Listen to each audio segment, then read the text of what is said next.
প্রথম কথা হচ্ছে যে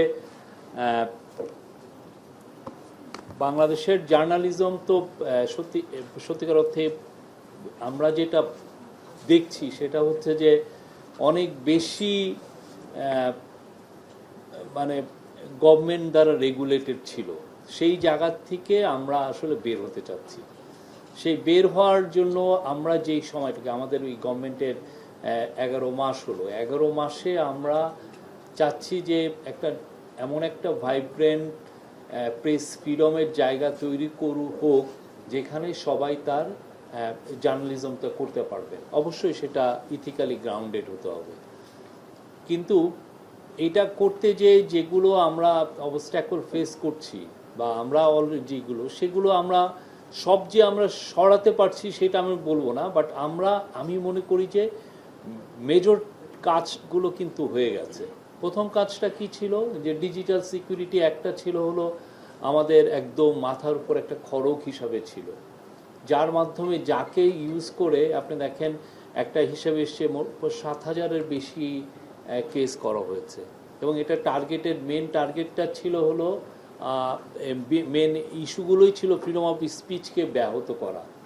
বাংলাদেশের শেখ হাসিনার আমলে আপনার মানুষের যেহেতু মেইন স্ট্রিম মিডিয়াতে তারা কথা বলতে পারতো না অনেক ক্ষেত্রেই, সেই জন্য ফেসবুক আমি অন্যান্য মিডিয়া আমি পরে দিলাম, ইউটিউব একটু পরে এসছে, ফেসবুক বা ইউটিউব বা সোশ্যাল মিডিয়া এমাজ করেছে যে সবার ভয়েসটাকে কন্টেন্ট করার একটা ভেহিকল বা মিডিয়াম হিসাবে এমার্জ করেছে।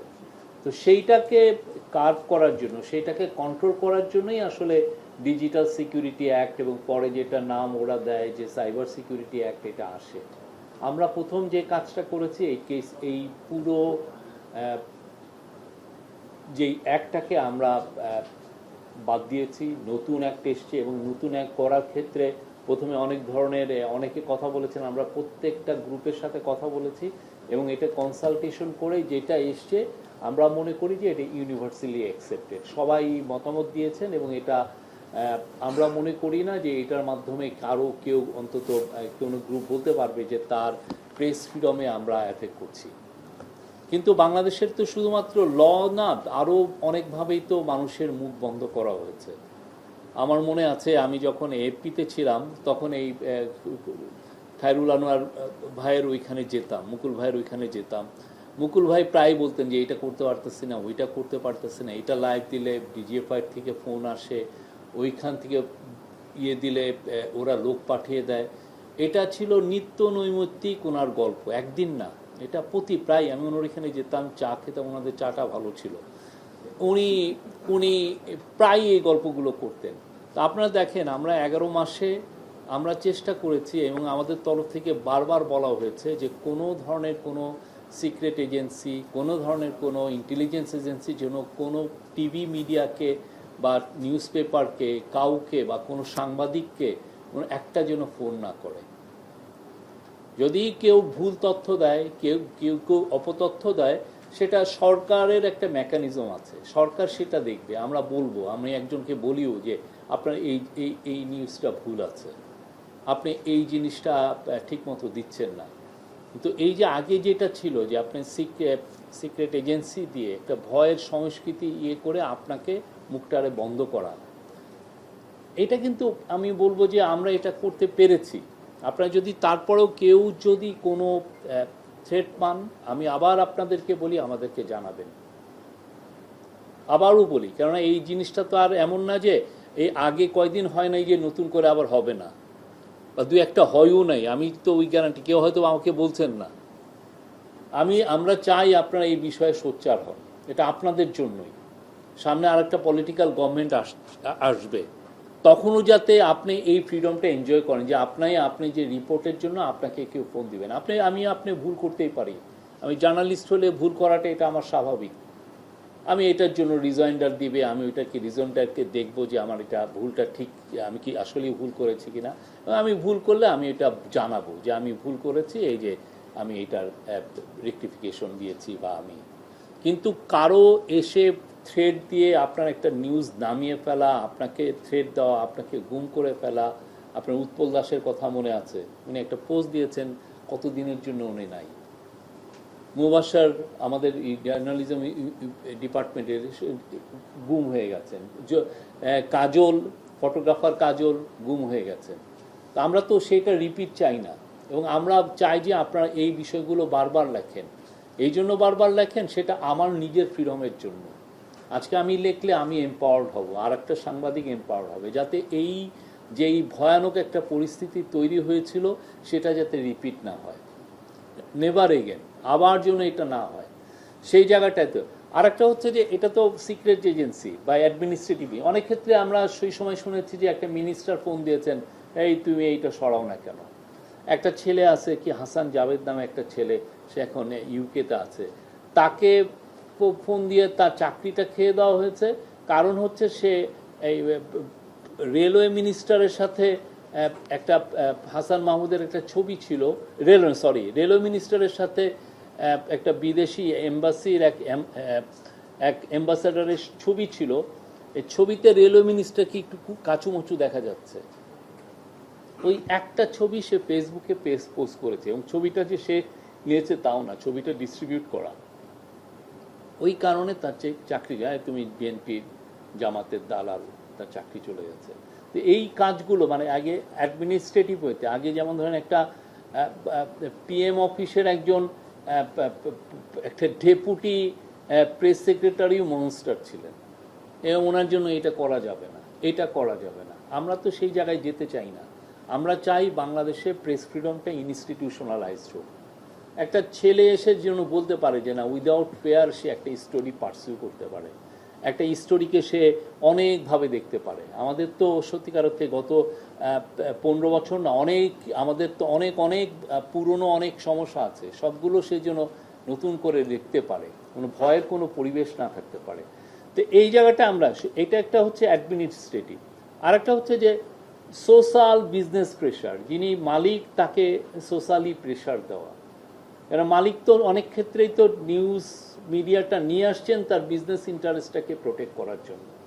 তো তাকে ম্যানিপুলেট করাটা তো ইজি, তাকে বলা এই আপনার রিপোর্টার কি করতেছে তো দেখেন, উনি তো মানতে বাধ্য, কারণ ওনার না হলে বিজনেস ইন্টারেস্টটা অ্যাফেক্টেড হয়। ডিজাইন, এলিগেন্স, বিউটি, সেরা পণ্য সবার জন্য জেভিকো। তো এই তিনটা বিষয়, অ্যাডমিনিস্ট্রেটিভ, লিগাল যেটা ডিজিটাল সিকিউরিটি অ্যাক্ট, এবং আরেকটা হচ্ছে হলো সিক্রেট এজেন্সিগুলো দিয়ে থ্রেট দেওয়া, এই তিনটা জায়গায় কিন্তু এই গভর্নমেন্ট আমি বলতে পারি মিনিমামও কোনো ইন্টারফেয়ারেন্স করছে না। মিনিমামও আমরা বলতে পারবেন না ইয়ে। তো আমরা কিছু কিছু বিষয়ে বারবার বলছি, আমি আমার স্পিচে শুনেছেন, আমরা বারবার একটা কথা বলি, সেটা হচ্ছে যে আমাদের এই টিভি মিডিয়া বলেন আর নিউজ মিডিয়া বলেন, তাদের কিন্তু ফেইলুর ছিল গত শেখ হাসিনার 15.5 বছরে। এখন আপনি এই ফেইলুরটাকে আপনি কিভাবে অ্যাড্রেস করবেন? এই ফেইলুরের জন্য সত্যিকার অর্থে আমরা নিজেরাও ভাবছি এটা নিয়ে। তো কেন এইটা নিয়ে কিন্তু অনেকে অনেক কথা বলছেন। ইচ টাইম আপনি যখনই আর আবার নতুন করে ফেইলুর হয়, তখন ওই মেমোরিটা অনেকে চাঙ্গা দিয়ে উঠে, এবং চাঙ্গা দিলে অনেকে প্রোটেস্ট করেন, অনেকে মার্চ করতে চান, আপনারা তখন আবার অনেকে বলেন যে মব তৈরি হচ্ছে।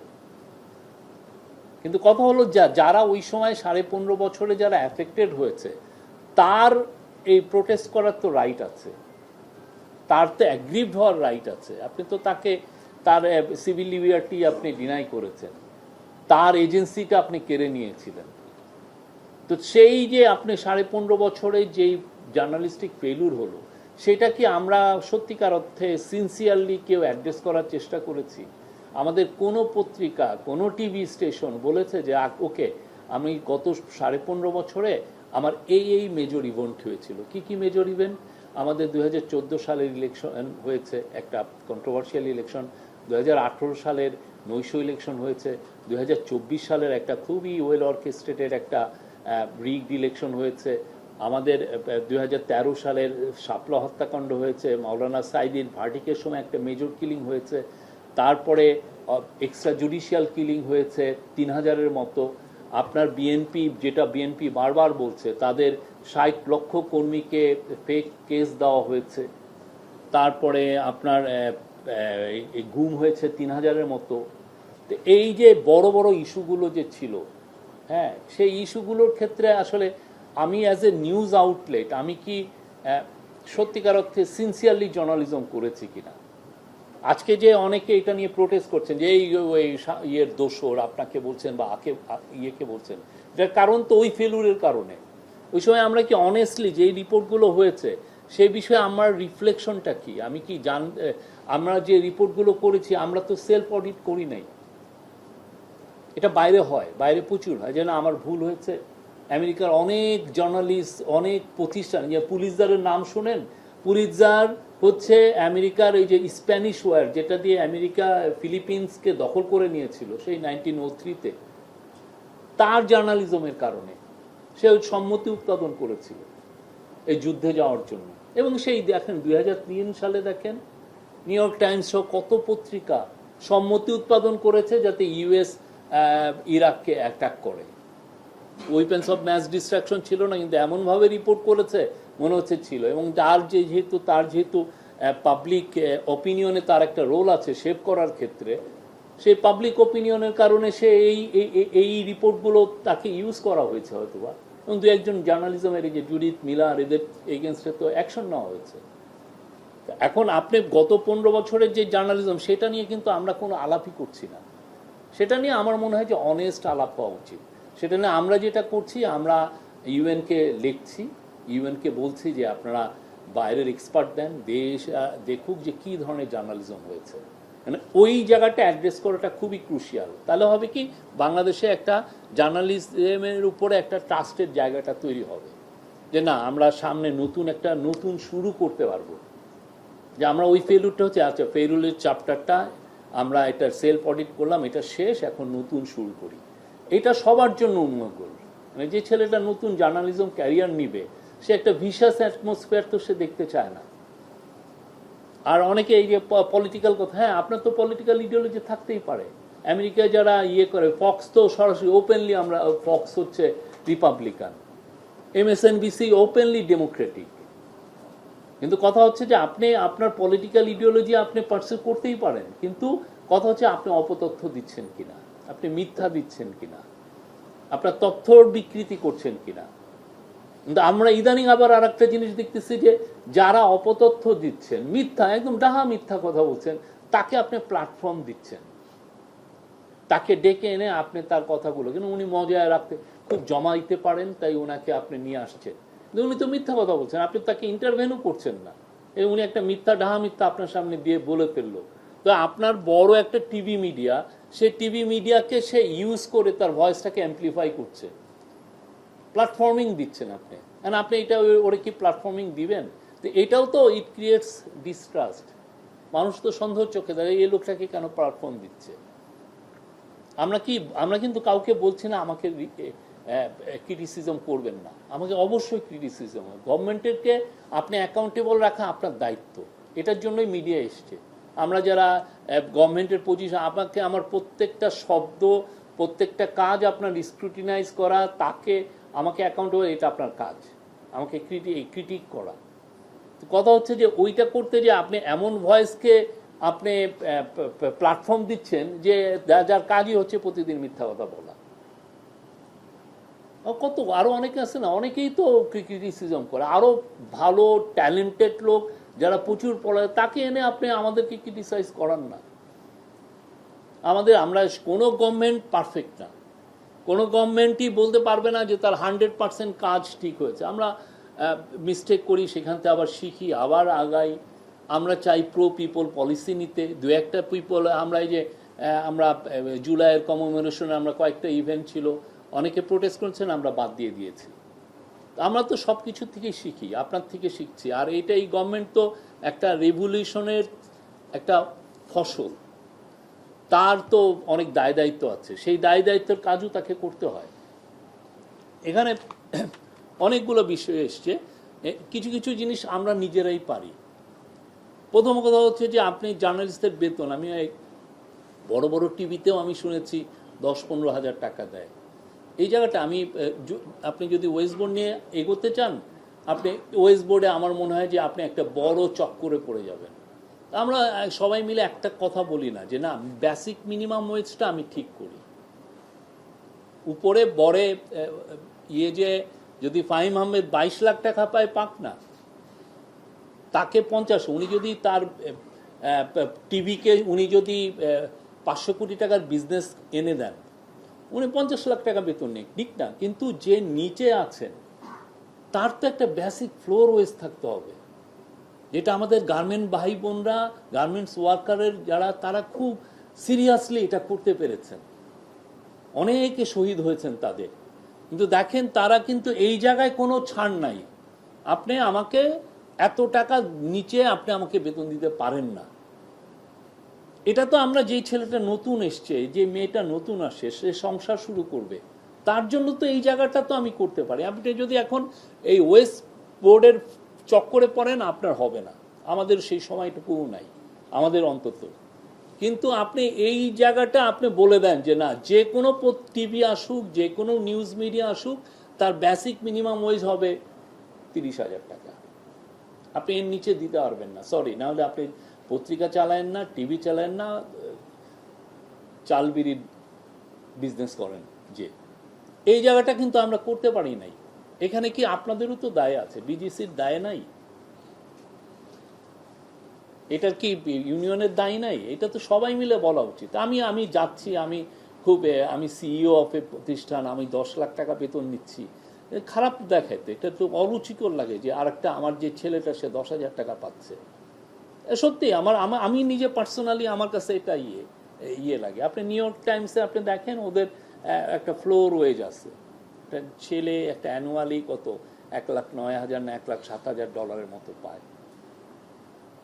কিন্তু আমরা তো এক্সপ্লয়েট করতেছি এই জায়গাটা। আমার মনে হয় এটা সেলফ, আপনি গভর্নমেন্টের উপরে না তাকিয়ে আপনারা একদিন আন্দোলন করেন না, একদিন দাঁড়ান সবাই সবার প্রতিষ্ঠানের সামনে, যে না আপনি এই ফ্লোরটা, আমার যে ছেলেটা ইয়াং একটা জার্নালিজম ক্যারিয়ার শুরু করলো, তাকে প্রোটেক্ট করার জন্য আমি এই কাজটা করব। খুবই আমরা অন্যায় করছি, অনেস্টলি বললি আমরা গভর্নমেন্টের উপর দায় চাপাচ্ছি, তো আমরা আসলে কি করছি? আমরাও তো ঠিক কাজটা করছি না। বাইরে প্রচুর, আপনি ইউএনএসকে যে রিপোর্টটা কালকে বোধহয় ওরা দিয়েছে, আপনি দেখেন ওরা খুব সেলফ রেগুলেশনের কথা বলে। আপনি খুব গভর্নমেন্টকে টেনে এনাও আসলে খুব ভালো কাজ না, আপনি যদি নিজে কিছু সেলফ রেগুলেশন করতে পারেন। গভর্নমেন্ট আপনারা খুব ম্যাজিক বুলেট দিয়ে সব কিছু করে দিতে পারবে না। ওইটা অনেক সময় আমি এমন একটা কাজ করলাম, হিতে আপনার আরো বিপরীত হলো। আমি একটা মেস পরিষ্কার করতে যে আর একটা মেস ক্রিয়েট হয়ে যেতে পারে, ইউ নেভার নো। আছে না, এমন একটা পলিসি নিলেন, দেখা গেলো একটা ভয়েসকে আমি এম্পাওয়ার করতে যে আর একটা ভয়েসকে আমি খর্ব করলাম। সেই জায়গাটা আসলে কারোই কাম্য না। এই জায়গাটা আমার মনে হয় যে ইয়ে করা উচিত। আপনারা এখানে অনেকগুলো জিনিস আসছে, আমি দেখলাম খুব সুন্দর, এই ইয়েটা ভালো। তারপরে সামাজিক যোগাযোগ মাধ্যমের জন্য নীতিমালা, এটা সেলফ রেগুলেটেড জিনিস। আপনারা প্রত্যেকটা প্রতিষ্ঠান তার নিজস্ব সেলফ রেগুলেশনের জন্য আপনার সামাজিক মাধ্যমে নীতিমালা থাকতেই হবে। আপনার প্রতিষ্ঠান বলতেছে যে 44 জন পুলিশ মারা গেছে, ইয়েতে পুলিশের যে তথ্য যে 44 জন এই জুলাই আপরাইজিং এর সময় 44 জন পুলিশ মারা গেছে, অথচ আপনার সাংবাদিক সে প্রো আওয়ামী লীগ সে বলে বেড়াচ্ছে 3,000 পুলিশ মারা গেছে ফেসবুকে। তাহলে কি সে কি আপনার ভয়েসটা ক্যারি করে? সে কি আপনার দ্বারা রেগুলেটেড না? আমি তাহলে কিভাবে চিনব? আপনার প্রতিষ্ঠান বলতেছে যে ঢাকা পুরো বাংলাদেশের জেলগুলোতে 60,000 মতো লোক আছে, অথচ আপনার এই অ্যাসিস্ট্যান্ট এডিটর বলছে যে 4 লাখ লোক জেলে আছে। তা আপনি তো তাহলে কি আপনার তাহলে এডিটোরিয়াল পলিসিটা কি? সে কি আপনার এডিটোরিয়াল পলিসি মানছে না? আমরা জার্নালিস্ট, আমাদের অবশ্যই ফ্রিডম অফ প্রেস আছে, কিন্তু আমি তো ফ্রিডম অফ প্রেস এইটা গ্যারান্টি দেয় না যে আপনি মিথ্যা কথা বলবেন। আর এই যে কোনো দেশে, এটা নিউ ইয়র্ক টাইমস বলেন, আমি আপনি এই যে ডেইলি স্টারকে ওরা একবার ওদের চেঞ্জ করেছিল, কি যেন ফন্ট চেঞ্জ করেছে, তো আমি ফেসবুকে লিখেছি যে ডেইলি স্টার ফন্ট চেঞ্জ করেছে, কিন্তু ইট নিডস কোয়ালিটিটিভ, আরও জার্নালিজমের কোয়ালিটিটিভ চেঞ্জটা দরকার। এটা সাটল ক্রিটিসিজম ছিল আমার ফেসবুকের লেখায়। তো একটা ধরনের আমার বসদের কাছে রিপোর্ট করা হয়েছে, বসরা আমাকে সাথে সাথে বলেছে যে never repeat again, because daily star is our client, তুমি এই কাজটা করতে পারো না। আমি তখন বলছি আমার ফ্রিডম অফ প্রেসের এমন কি, তুমি তো আমার তো ইউ আর এন এমপ্লয়ার, আমার ইয়েতে লেখা আছে, সোশ্যাল মিডিয়া পলিসিতে লেখা আছে যে তুমি এই কাজ করতে পারবা না। আমি নিউট্রালি আমি একটা কথা বলছি, সে আমি যেমন গভর্নমেন্টকে ওপেনলি তুমি ক্রিটিসাইজ, গভর্নমেন্ট একটা পলিসি নিয়ে কথা বলতে পারো, তুমি গভর্নমেন্টে এইটা বলবা ওইটা বলবা, এই সমস্ত অনেক জিনিস আপনি আমার এই সোশ্যাল মিডিয়া পলিসি আমার মনে হয় যে এটা সরকার না করাচ্ছে, আমার মনে হয় প্রত্যেকটা হাউস তার নিজস্ব ওয়েতে করা উচিত, প্রত্যেকে সবারই থাকা উচিত। তার জার্নালিস্ট কি কথা বলবে, আপনার প্রত্যেকটা শব্দ, আপনাকে আপনার জার্নালিস্টের একটা শব্দ নিয়ে কিন্তু একটা গভর্নমেন্ট ভাবতে পারে তাহলে কি এই ছেলেটা যখন এরকম কথা বলতেছে তাহলে কি পুরো প্রতিষ্ঠানই কি এরকম নাকি, পুরো প্রতিষ্ঠানই কি আমার প্রতি হোস্টাইল কিনা, বা পুরো প্রতিষ্ঠানই কি এটা বিলিভ করে কিনা। এটা অনেকে মনে করেন যে আমি I have licence to write everything, কিন্তু আপনার তো সোশ্যাল মিডিয়া রেগুলেশন আছে, আপনি এটার বাইরে লিখতেই পারেন না। এটা সবার উচিত, বাংলাদেশে এটা নাই আমি মনে করি। যেমন ধরেন একটা চিটাং হিল ট্যাক্সের উপরে, হ্যাঁ, আপনি লিখছেন যে ইয়েকে ইউপিডিএফ এর মারা গেছে, আপনি লিখছেন এক্সট্রিমিস্ট, আরেকজন লিখছেন ইনসার্জেন্ট, আরেকজন লিখছেন হচ্ছে রেবেল। আপনি কোন শব্দটা ইউজ করবেন, আপনি কোন শব্দটা ইউজ করবেন, এটা তো আপনার পলিসিতে থাকা উচিত, নাহলে তো আপনার ইট সেন্স ভেরি মানে এমন একটা সিগন্যাল দেয় যেটা আপনার জন্য তো ঠিক না, এটা আপনার প্রতিষ্ঠানকে প্রশ্নের সম্মুখীন করে। তো এই জন্য আমার মনে হয় এই জায়গাটা আপনারা করেন, অনেক জায়গায় সেলফ রেগুলেশন আছে, আমার মনে হয় যে মেজর কাজটাই গভর্নমেন্ট করে দিয়েছে, যে কোনো ধরনের কোনো ইন্টারফেয়ারেন্স আমরা করতে চাই না। ওই যে রিপোর্টটা যেটা কামাল ভাই করেছেন সেটা আমরা আরও বড় পরিসরে এটা নিয়ে কথা বলার সুযোগ আছে। আমরা একটা কমিটিও করে দেওয়া হয়েছে, ইউএনেরও আমরা হেল্প চাচ্ছি কিছু কিছু বিষয়ে। আমরা মনে করি বাংলাদেশের জার্নালিজমটা আরও বেটার হওয়া উচিত, আরও মানে আমরা চাই যে আপনি সত্য কথাটা সব সময় আসুক, এবং যেই লো কনফিডেন্সটা তৈরি হয়েছে জার্নালিজমের জার্নালিস্টদের বাংলাদেশের মিডিয়া আউটলেটদের নিয়ে, সেটাও দূরীভূত হওয়া উচিত। এটা ডেমোক্রেসির জন্য খুব দরকার, একটা ভাইব্রেন্ট মিডিয়া একটা ভাইব্রেন্ট ডেমোক্রেসি তৈরি করে, এটা খুবই এসেনশিয়াল। এবং এই কাজটা এখন যদি আমরা না করতে পারি, সামনে হয়তো এটা আরও ঝুঁকিপূর্ণ হওয়ার সমূহ আশঙ্কা আছে। আর অন্যান্য বিষয় সেটা হচ্ছে যে অনেকে বলছেন যে যারা ইউটিউবার বা যারা তাদেরকে রেগুলেট করার কথা বলছেন, আসলে আমরা কিভাবে রেগুলেট করব, তারও তো একটা ভয়েস, তাদেরকে আসলে একটা বড় একটা অ্যাসোসিয়েশনের মধ্যে আনাটা জরুরি, কিন্তু সেই জায়গাগুলো আসলে মানে এই বিষয়টা আপনারাও কিন্তু দেখতে পারেন, আপনারা এদের সবাইকে ডেকে একটা মানে এমন যেটা একটা নন বাইন্ডিং কিছু একটা পলিসি করে দেওয়া, যে আপনি যারা ইউটিউবে অন্তত ব্রডকাস্ট, তারাও তো এক ধরনের ব্রডকাস্ট মিডিয়া, এটা আপনাদের এক্সটেনশনেই পড়ে, আপনি তাদেরকে দূরে ঠেলে দিয়ে কিন্তু কোনো লাভ হচ্ছে না। আপনি ওদেরকে মেম্বারশিপ না দিয়ে ওদেরকে ইনভাইট করেন, করে এসে ওদের জন্য একটা পলিসি আপনারা করে দিতে পারেন। আপনার ওই যে বিবিসি অ্যাকশন মিডিয়া আছে, এরা আছে, আপনাদেরকে অবশ্যই আমার মনে হয় যে তারা সাপোর্ট এক্সটেন্ড করবে। তো এই জায়গাটা খুবই এসেনশিয়াল, কিন্তু অনেকেই কিন্তু আপনি নিজেও আজকে বা রাজা ভাই নিজেও কালকে বলতে পারেন যে না আমি একক রিপোর্ট করব। আপনি টাকার কারণ দেখেন, বের হয়ে এসছে সে, $6 মিলিয়ন তার বেতন ছিল, সেখান থেকে বের হয়ে সে এখন নিজেই একটা ইউটিউব প্ল্যাটফর্মে সে করছে, তার নিজস্ব একটা প্ল্যাটফর্ম। ইনক্রিজিংলি এই ট্রেন্ডটা তো আরও স্পষ্ট, অনেকে বের হয়ে যাচ্ছেন, অনেকে দেখতেছেন এটা ভেরি ভায়াবল মানে একটা বিজনেস মডেল। এই জায়গাটা আমার মনে হয় যে সবারই এই যে এই ক্ষেত্রে ইউটিউবের যারা ইউটিউবার হবেন বা এই ধরনের জার্নালিজম করবেন, তাদের ক্ষেত্রে রেগুলেশনটা কি হবে এটা আপনারা করতে পারেন। আমরা অবশ্যই চেষ্টা করব আমাদের যদি সময় থাকে এটা নিয়ে ভাবনা চিন্তা করার বা কোনো ধরনের গাইডলাইন্স করার। আর একটা বিষয় হচ্ছে যে বাংলাদেশের জার্নালিজম আমরা চাই যে আরও বেটার জায়গায় যাক।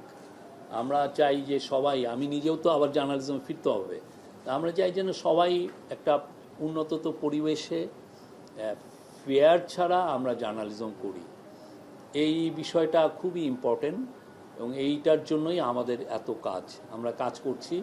আপনারা হয়তো ভাবতেছেন অনেক কিছু স্লো হয়ে গেছে, এটার কারণও কিছুটা আছে যে অনেক ক্ষেত্রে প্রায়োরিটি দেওয়া হচ্ছে যে কোন, আপনি একটু আগে বললেন যে শুধুমাত্র কনস্টিটিউশন না, কনস্টিটিউশনের আগে judicial reform, police reform, anti corruption reform, এটা নিয়েও কিন্তু পলিটিক্যাল পার্টিগুলোর সাথে কথা হয়েছে এবং অনেক কিছুই আমরা অলরেডি ইমপ্লিমেন্ট করেছি। আমরা সেটা সামনে প্রকাশনার মাধ্যমে জানাবো যে কোন কোন মিনিস্ট্রিতে আমরা কি কি কাজ অলরেডি করেছি। হ্যাঁ, এবং কিছু কিছু জায়গায় আমি বলবো যে অলমোস্ট ডান। যেমন ধরেন এনার্জি মিনিস্ট্রিতে যা যা নতুন নতুন কাজ ছিল, যেগুলো রিফর্ম নেওয়ার কথা ছিল, প্রত্যেকটা রিফর্ম নেওয়া হয়ে গেছে।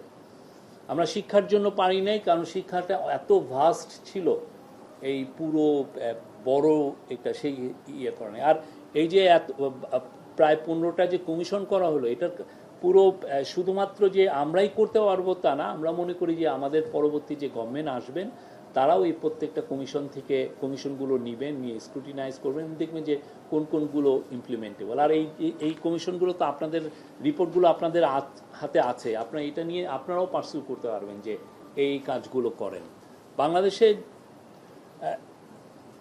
আর আরও কিছু কিছু বিষয় আছে।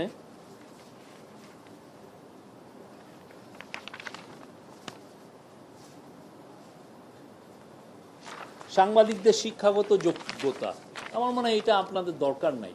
যে যার মতো সাংবাদিক, যে সংবাদপত্র, যেই প্রতিষ্ঠান, সেই প্রতিষ্ঠান একটা, তার যদি ইথিক্যালি সে যদি সাউন্ড হয়, যেই আসুক না কেন, যেই রিপোর্ট করতে আসুক না কেন, সেই কিন্তু ওই ছাঁচে পড়ে যাবে।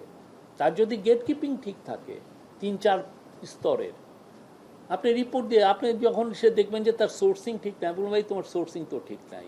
তার যদি কোর্টে সমস্যা থাকে আপনি কোর্টিয়ে, তো যার লেখার ফ্লেয়ার আছে তাকে আসলে শিক্ষা, এটা পরবর্তীতে যে মিড লেভেলে যে সে অনেক কিছু নিতে পারে। আমার মনে হয় যে এটা মানে এত বেশি রেগুলেশন দেওয়া ঠিক না। আসুক যে কোনো লোক জার্নালিজমে আসুক, কিন্তু আপনার যদি গেট কিপিং ঠিক থাকে, এটা যে কেউ করতে পারে। আমাদের আমি এএফপিতে ছিলাম, এএফপি ওয়ার্ল্ডের লিডিং ফটো এজেন্সি, ফটোতে তাদের চেয়ে বড় কোনো এজেন্সি নাই। তো এএফপি যখন ফটোগ্রাফার সিলেক্ট করে, আমরা দেখছি যে সে কখনো জিজ্ঞেস করে না আপনার লেখাপড়া কীরকম। সে যে আপনার যদি ডিসেন্ট লেখাপড়া থাকে এবং আপনি যদি ডিসেন্ট মানে মিনিমাম ইংরেজি লিখতে পারেন, সে খালি দেখে আপনার চোখটা আছে কিনা ছবি তোলার। তখন ডাকে যে আপনি আপনার ছবিগুলো পাঠায় দেন, আপনার 50টা ছবি পাঠায় দেন, দেখে আমরা ডিসাইড করবো আপনাকে নেওয়া যায় কিনা। আর কিছু নো ভাইবা, নো নাথিং। এই 550টা ছবিতেই বুঝে যে এই ছেলেটার মধ্যে ছবি তোলার ট্যালেন্ট আছে কিনা। ঠিক তেমনি যে ছেলেটা জার্নালিজম করবে, তাকে আসলে ম্যাট্রিক পাস বা মিনিমাম থাকলেই হয়। এরপরে তার যদি রাইটিংয়ের ফ্লেয়ার থাকে, আর আপনার যদি এডিটোরিয়াল পলিসি এবং গেট কিপিংয়ের পলিসি যদি ব্রিলিয়ান্ট থাকে, যে কেউ আসুক না কেন সে ঠিক হয়ে যাবে, বাধ্য। কেন আপনার গেট কিপিং যদি ভুল না হয়, আপনি তার প্রতিটা, তার ইন্ট্রো ঠিক আছে কিনা, তার কোড ঠিক আছে কিনা, তার বাকি ব্যাকগ্রাউন্ডিং কনটেক্সট যে সে যেভাবে দিচ্ছে সেটা ঠিক আছে কিনা, এগুলো তো আমার মনে হয় যে এত বেশি করতে যে আমরা আর অনেক সময় অনেক বেশি, এগুলো দরকার নাই। Thank you. আমার মনে হয় আমার এত বলার ছিল। Thank you very much.